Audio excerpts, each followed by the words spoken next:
തെരുവുനായയുടെ കടിയേറ്റ് മരിച്ച 7 വയസ്സുകാരി നിയ ഫൈസൽ ചികിത്സയിൽ കഴിഞ്ഞിരുന്നത് തിരുവനന്തപുരം ST ആശുപത്രിയിലാണ്. ഈ ആശുപത്രിയാകട്ടെ തെരുവ് നായ്ക്കളുടെ വിഹാര കേന്ദ്രവും. കുഞ്ഞുങ്ങളുമായി എത്തുന്നവർക്ക് നേരെ കുരച്ചുകൊണ്ട് നായ്ക്കൾ ഓടിയെത്തുന്നു. വലിയ ദുരിതമാണ് നായ്ക്കൾ കാരണം ഉണ്ടാകുന്നതെന്ന് കുഞ്ഞുങ്ങളെയും കൊണ്ടുവരുന്ന രക്ഷിതാക്കൾ പറയുന്നു.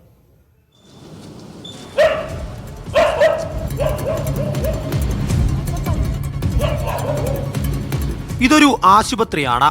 വെറും ആശുപത്രിയല്ല, പിഞ്ചു പൈതങ്ങൾക്കും അവരുടെ അമ്മമാർക്കും വേണ്ടി മാത്രമുള്ള തിരുവനന്തപുരം ST ആശുപത്രി. പക്ഷേ ഇന്നിവിടെ വരുന്നവർക്ക് തലയ്ക്കു ചുറ്റും കണ്ണുകൾ വേണ്ട അവസ്ഥയാണ്.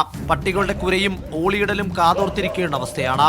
കാരണം എവിടെ നിന്നാണ് ഇവറ്റകൾ ചാടി വീഴുക എന്നറിയില്ലല്ലോ.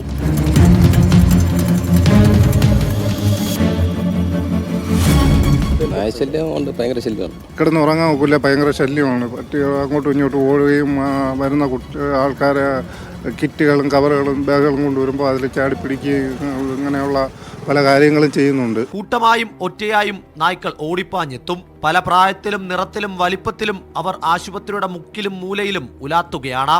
സുരക്ഷിതമാണെന്ന് തോന്നുന്നില്ല. ഇങ്ങനെ ഇപ്പൊ കണ്ടില്ലേ, കുരയ്ക്കുന്നത് കണ്ടില്ലേ. അപ്പോൾ കുട്ടികളെയും കൊണ്ടുവരുമ്പോഴത്തേക്ക് അത് ഭയങ്കര ബുദ്ധിമുട്ടായിരിക്കും. സുരക്ഷയൊന്നുമില്ല എന്നത് കാഴ്ചയിൽ നിന്ന് തന്നെ വ്യക്തം. ചികിത്സയ്ക്ക് കുരുന്നുകളുമായി എത്തുന്നവരോട് പറയാൻ ഒരു കാര്യം മാത്രം ബാക്കിയുണ്ട്: നിങ്ങളുടെ രക്ഷയ്ക്ക് നിങ്ങൾ മാത്രമേ ഉള്ളൂ. അധികൃതരുടെ കണ്ണിൽ ഇത് പെടണമെങ്കിൽ ഇനിയും ഒരു നിയ ഫൈസൽ ഈ ആശുപത്രി അങ്കണത്തിൽ രക്തസാക്ഷിയാകേണ്ടി വരും. മീഡിയ 1 തിരുവനന്തപുരം.